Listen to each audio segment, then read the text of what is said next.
राणेबंधूंमध्ये सल्ल्यावरून कल्ला, सगळ्यांचा बाप म्हणून भाजपाचा मुख्यमंत्री बसलाय. नितेश राणेंचा इशारा तर जाहीर सभेत जपून बोला, निलेश राणेंचा सल्ला.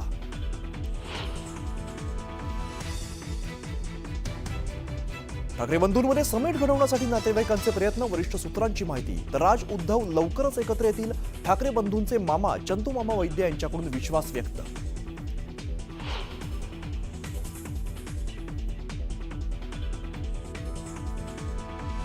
उद्धव ठाकरेंचा राजकीय कारभार संपला, उद्धव ठाकरेंसोबत कोणीही जाणार नाही, रामदास कदमांचा ठाकरेंवर निशाणा.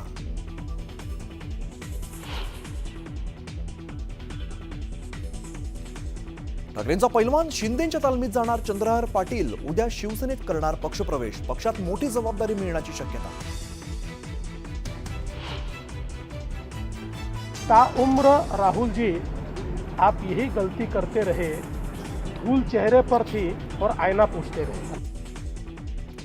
राहुल गांधींनी केलेल्या टीकेला फडणवीसांचं प्रत्युत्तर, खास शायरीतून मुख्यमंत्री फडणवीसांची खोचक टीका.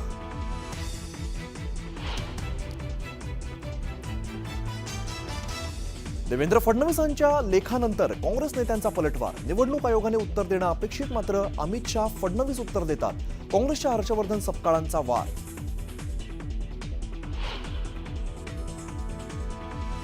बराच त्याग करावा लागेल, आला टाइम तर आम्ही सांगतोय बच्चीकडून बलिदान करायला सुद्धा तयार आहे, कारण माझ्या भारतातला शेतकरी शेतमजूर जगला पाहिजे. शेतकऱ्यांच्या मागण्यांसाठी बच्चू कडू आक्रमक, अमरावतीत संत तुकडोजी महाराज समाधी परिसरात अन्नत्याग आंदोलन सुरू.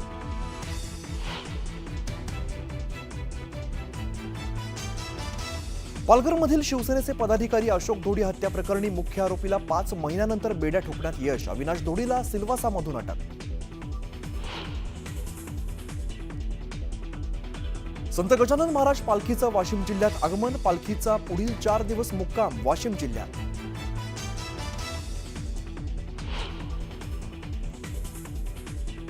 आणि शिवराज्याभिषेक सोहळ्याच्या पूर्वसंध्येला शिवप्रेमींची अलोट गर्दी, उद्या तिथीनुसार किल्ले रायगडावरती साजरा होणार 352वा शिवराज्याभिषेक सोहळा.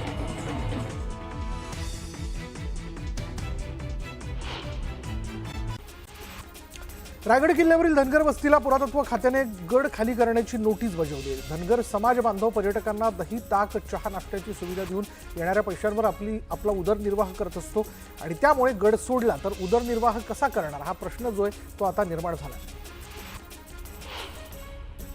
जालन्यातील धार कल्याण शिवारात वादळी वाऱ्यासह झालेल्या पावसामुळे शेतकऱ्यांच्या घरावरील पत्रे उडाले आणि त्यामुळे घरात साठवलेल्या अन्नधान्यासह इतर साहित्यांचं मोठं नुकसान झालं.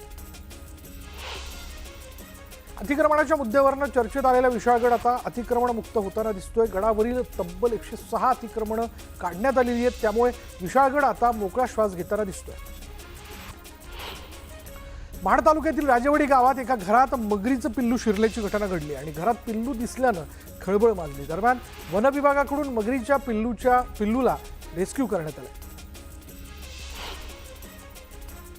यवतमाळच्या पांढरकवडा कृषी उत्पन्न बाजार समिती निवडणुकीत शिवसेनेने आणि काँग्रेसने बाजी मारली तर भाजपचा धुव्वा उडाला. शिवसेना आणि काँग्रेस प्रणित आघाडीचे 18 पैकी 17 संचालक निवडून आले तर एक अपक्ष संचालक निवडून आला, तर भाजपला खातंही उघडता आलं नाही.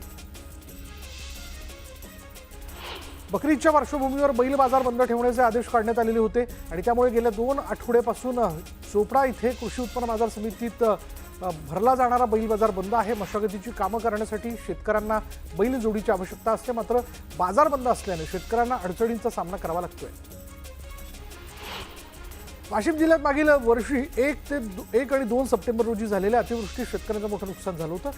शासनाने तातडीने पंचनामे करून नुकसान भरपाई जाहीर केली होती, मात्र जवळपास 9 महिने उलटून गेले तरीही शेतकऱ्यांच्या खात्यावर अद्याप 1 रुपयाही जमा झालेला नाही. त्यामुळे शेतकऱ्यांनी नाराजी व्यक्त केली.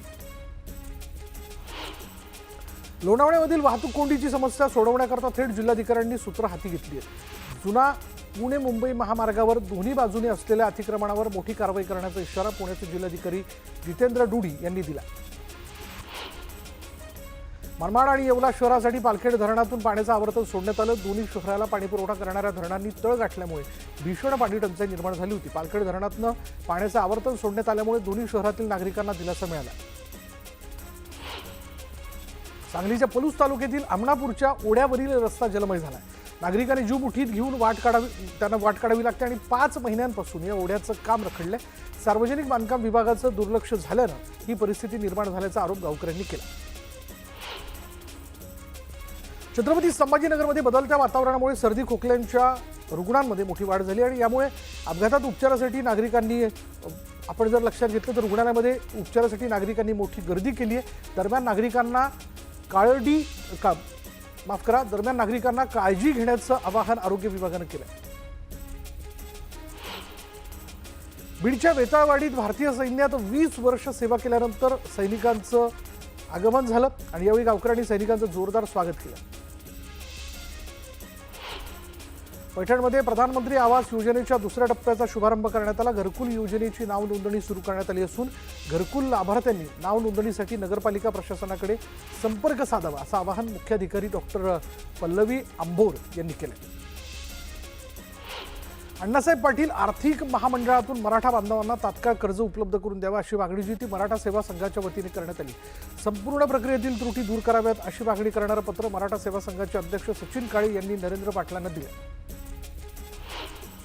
जळगाव जिल्हा अधीक्षक कृषी अधिकारी कार्यालयाअंतर्गत कार्यरत असलेल्या लिपिक वर्गीय कर्मचाऱ्यांनी विविध मागण्यांसाठी काम बंद आंदोलन सुरू केलं आहे. आंदोलनामुळे कृषी विभागाचे प्रशासकीय कामकाज ठप्प झालंय. वरिष्ठ लिपिक 100% पदोन्नतीने भरावे यासाठी विविध प्रलंबित मागण्या पूर्ण करण्याची मागणी करण्यात आली आहे.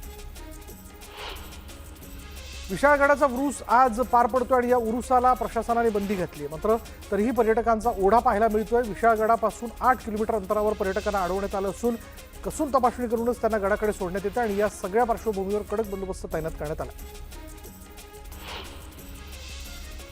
यवतमाळच्या आर्णी तालुक्यातील सावळी, सदोबा, वरुड ते झापरवाडी या 3 किलोमीटर लांबीच्या रस्त्याची दुरावस्था झाली आणि त्यामुळे शेतकऱ्यांसह सामान्य नागरिकांना मोठा त्रास सहन करावा लागतोय.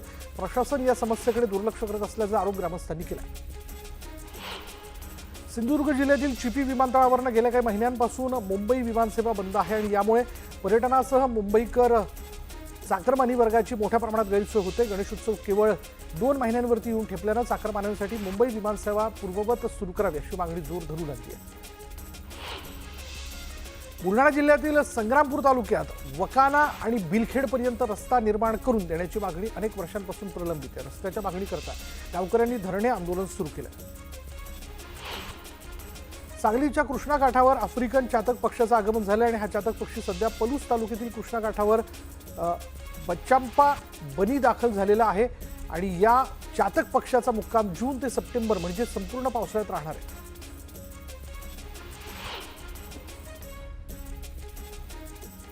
लातूर शहरातील मुख्य रस्त्यावर असणाऱ्या अनेक झाडांवर जाहिराती लावण्यासाठी शेकडो झाडांना खिळे मारण्यात आलेले आहेत. लातूरच्या मुख्य रस्त्यावर अनेक दुकानदार, क्लासेसवाल्यांनी मोठ्या प्रमाणावर झाडांना खिळे ठोकून फलक लावले होते आणि हे फलक काढून झाडांवरील शेकडो खिळे वसुंधरा प्रतिष्ठानच्या कार्यकर्त्यांनी काढून टाकले.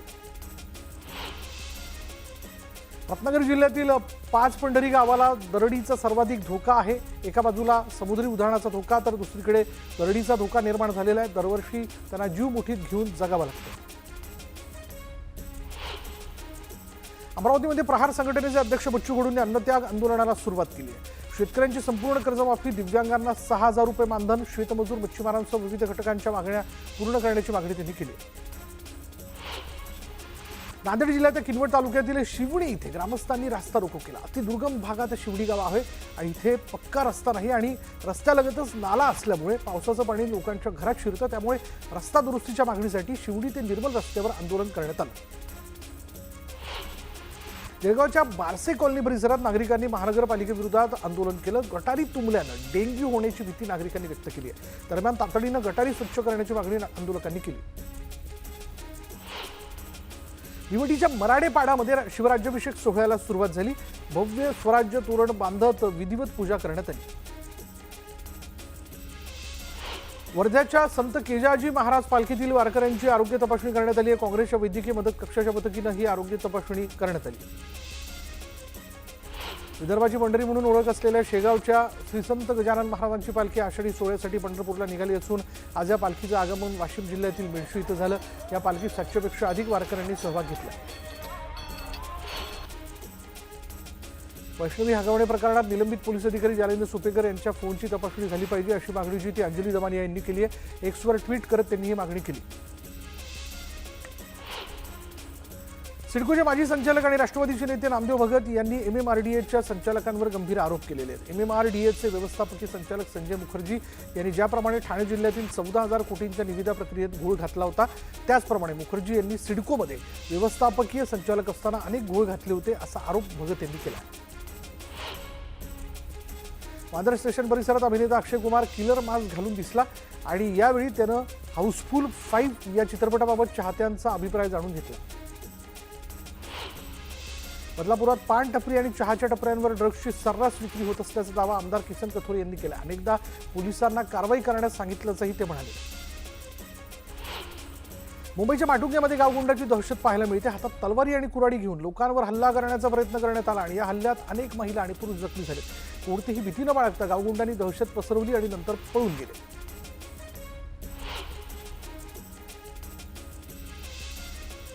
कुर्ला मदर डेअरीचा भूखंड धारावी पुनर्विकास प्रकल्पाला देण्याच्या निर्णयाविरोधात मुंबईत काँग्रेसनं जनआक्रोश आंदोलन केलं. वर्षा गायकवाडांच्या नेतृत्वात आंदोलन करण्यात आलं. सरकारच्या निर्णयाला काँग्रेसनं कडाडून विरोध केला. उभाटाचे नेते चंद्रहार पाटील उद्या शिंदेच्या शिवसेनेत प्रवेश करतात. उद्या संध्याकाळी 5 वाजता ठाण्यात पक्षप्रवेश पार पडतोय. चंद्रहार पाटलांना मोठी जबाबदारी मिळण्याची शक्यता आहे. स्थानिक स्वराज्य संस्थांच्या निवडणुका आम्ही महायुती म्हणूनच लढणार असं म्हणत राष्ट्रवादी काँग्रेसचे उत्तर महाराष्ट्र संघटक प्रभारी आमदार अनिल पाटलांनी हे वक्तव्य केलं. उद्धव ठाकरे आणि राज ठाकरे यांच्यात अद्याप थेट संवाद झालेला नसल्याची सूत्रांची माहिती आहे. ठाकरे बंधूंमध्ये अद्यापही कोणतंच थेट बोलणं झालेलं नाही. दोन्ही भावांमध्ये नातेवाईकांच्या माध्यमातून संवाद सुरू असल्याची माहिती आणि राज आणि उद्धव दोन्ही भाऊ एकत्र येण्यात नातेवाईकांनी पुढाकार घेतल्याची माहिती मिळते. मनसेसोबतच्या युतीबाबत उद्धव ठाकरे सकारात्मक असल्याचं उभाटा शिवसेनेच्या नेत्या किशोरी पेडणेकरांनी सांगितलं. तसंच हे मनोमिलन व्हावं यासाठी नातेवाईक प्रयत्न करतायत, हे आपल्याला माहिती नसल्याचंही त्यांनी स्पष्ट केलं.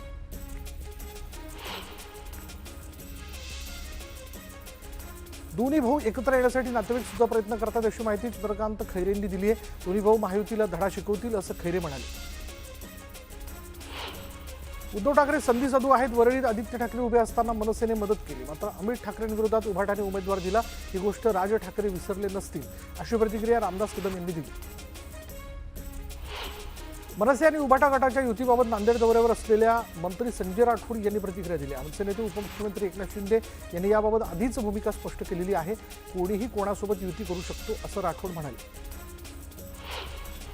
दोन्ही राष्ट्रवादी एकत्र येण्यावर राष्ट्रवादीचे आमदार अमोल मिटकर यांनी मोठं विधान केलेलं आहे. पांडुरंगाची इच्छा असली तर बहीण भाऊ आषाढी एकादशीपर्यंतही एकत्र येऊ शकतात असं सूचक विधान मिटकर यांनी केलं. त्यामुळे राजकीय वर्तुळात चर्चांना उधाण आलं.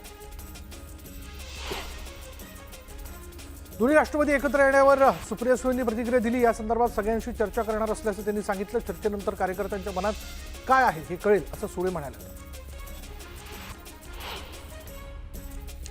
4 दिवस कोणीही इकडे तिकडे मिळू दे, राज्यात सगळ्यांचा बाप मुख्यमंत्री म्हणून देवेंद्र फडणवीसच बसलेले असं वक्तव्य नितेश राणेंनी केलं आणि त्यावर मुख्यमंत्र्यांनी भाष्य केलं. नितेश राणे काय म्हणालेत मला माहिती नाही, पण मी महाराष्ट्राचा सेवक आहे असं फडणवीस म्हणाले. नितेश राणेंना त्यांचे बंधू निलेश राणेंनी सल्ला दिला आहे. जाहीर सभेत नितेशनं जपून बोललं पाहिजे. आपल्या बोलण्यामुळे आपण नेमकं कोणाचा फायदा करतोय असं भान असलं पाहिजे.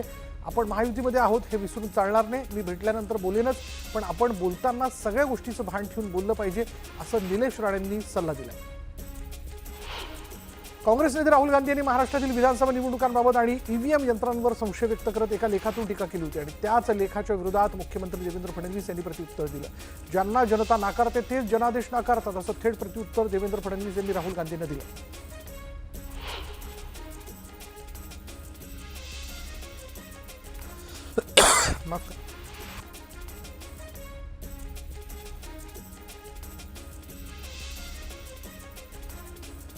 मंत्री गुलाबराव पाटील यांनी राहुल गांधींवर निशाणा साधलाय. जेव्हा काँग्रेसच्या जास्त जागा निवडून येतात तेव्हा कोणतीच फिक्सिंग नसते आणि ज्यावेळी आमच्या जागा जास्त निवडून येतात त्यावेळी फिक्सिंग असते असा टोला त्यांनी लगावला.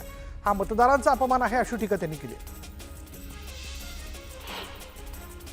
वर्ध्यात भाजपा जिल्हाध्यक्षपदाच्या निवडीवरनं अंतर्गत वाद चव्हाट्यावरती आलाय. वर्धा भाजपचे नवनियुक्त जिल्हाध्यक्ष संजय गाते यांना पदभार देण्याचा कार्यक्रम घेण्यात आला. कार्यक्रमाला पालकमंत्री पंकज भुजर, रामदास तडस, दादाराव कचेंनी हजेरी लावली. मात्र देवळीचे आमदार राजेश बकाने, आर्वीचे आमदार सुमित वानखेडे, हिंगणघाटचे आमदार समीर कुणावार यांची अनुपस्थिती चर्चेचा विषय ठरली.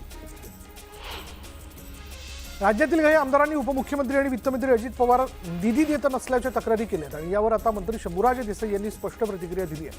असं काही असेल तर आम्ही सर्वजण एकत्र येऊ, त्यांच्याशी बोलू, कोणताही आमदार निधीपासून वंचित राहणार नाही असं स्पष्टीकरण त्यांनी दिलं. उदयनराजे हे आपल्या अनोख्या स्टाईलनं कायम चर्चेत राहिलेले आहेत. उदयनराजेंच्या कॉलर उडवण्याची स्टाईलची अवघ्या महाराष्ट्रात स्टाईल ही जी ती फेमस आहे, चर्चेत असते. आणि साताऱ्यातील पंकज चव्हाण यांचा 3 वर्षांचा चिरंजीव ओजस हा देखील उदयनराजेंचा चाहता आहे. या चिमुकल्याने उदयनराजेंना पाहून त्यांच्या हटके स्टाईलने कॉलर उडवली आणि उदयनराजे जसे पुष्पाचा डायलॉग म्हणतात त्याचसारखा डायलॉग बोलून दाखवला. उदयनराजे ही सध्या या 3 वर्षाच्या चिमुकल्या आणि उदयनराजेंचा हा व्हिडिओ सोशल मीडियावरती चांगलाच व्हायरल झाला.